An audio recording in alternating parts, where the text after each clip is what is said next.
I was 18 years old when I got married. I belonged to a very conservative family, a Baloch family, where good daughters never say no to their parents. My father wanted me to get married, and all I said was, if that makes you happy, I'll say yes. And of course, it was never a happy marriage. Just about after 2 years of getting married, about 9 years ago, I met a car accident.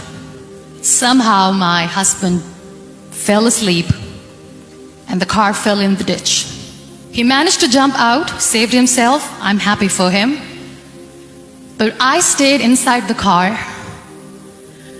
and I sustained a lot of injuries. The list is a bit long. Don't get scared. I'm perfectly fine now. Radius ulna of my right arm were fractured. The wrist was fractured. Shoulder bone and collarbone were fractured. My whole rib cage got fractured. And because of the rib cage injury, lungs and liver were badly injured. I couldn't breathe. I lost urinary bowel control. That's why I have to wear the bag wherever I go. But that injury that changed me and my life completely as a person, and my perception towards living my life, was the spine injury. Many people came to rescue. They gave me CPR. They dragged me out of the car. And while they were dragging me out, I got the complete transection of my spinal cord. Those 2.5 months in the hospital were dreadful. I will not make up stories just to inspire you. I was at the verge of despair.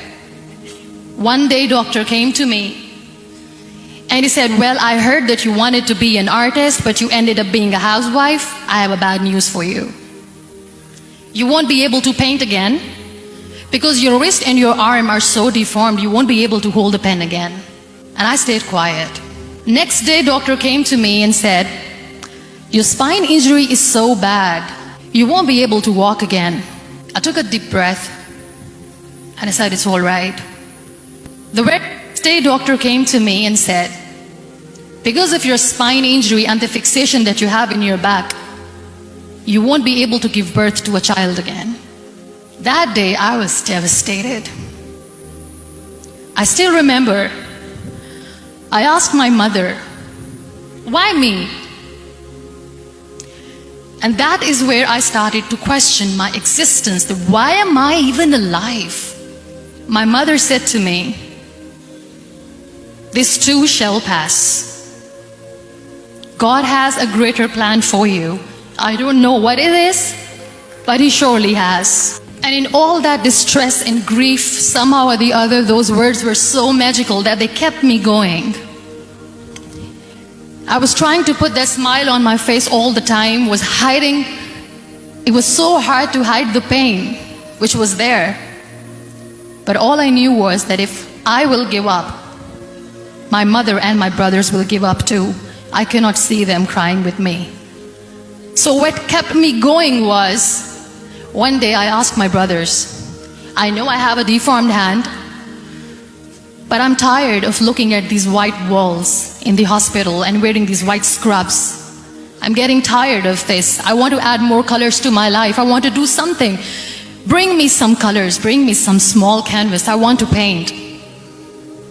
So the very first painting I made was on my deathbed, where I painted for the very first time.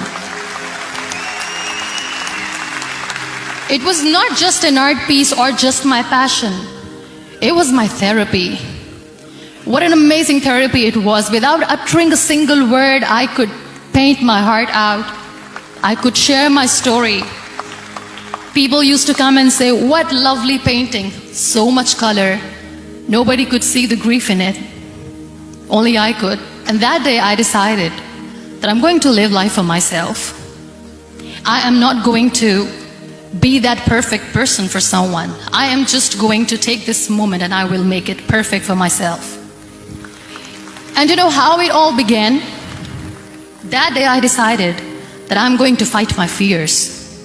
We all have fears. Fear of unknown, fear of known, fear of losing people, fear of losing health, money. We want to excel in career. We want to become famous. We want to get money. We are scared all the time. So I wrote down one by one all those fears. And I decided that I'm going to overcome these fears one at a time. You know what was my biggest fear? Divorce. I couldn't stand this word. I was trying to cling on to this person who didn't want me anymore, but I said no. I have to make it work. But the day I decided that this is nothing but my fear, I liberated myself by setting him free. And I made myself emotionally so strong that the day I got the news that he's getting married, I sent him a text that I'm so happy for you and I wish you all the best. And he knows that I pray for him today.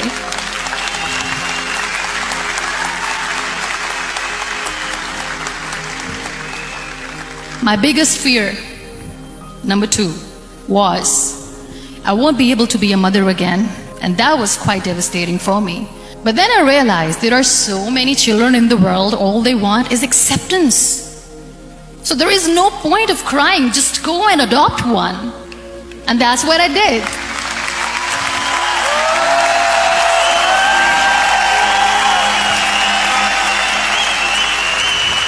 I gave my name in different organizations, different orphanages, and I waited patiently. 2 years later, I got this call from a very small city in Pakistan. I got a call and they said, "Are you Muniba Mazari? There is a baby boy and would you like to adopt?" And when I say yes, I could literally feel the labor pain. I said, yes, I am going to adopt him. I am coming to take him home.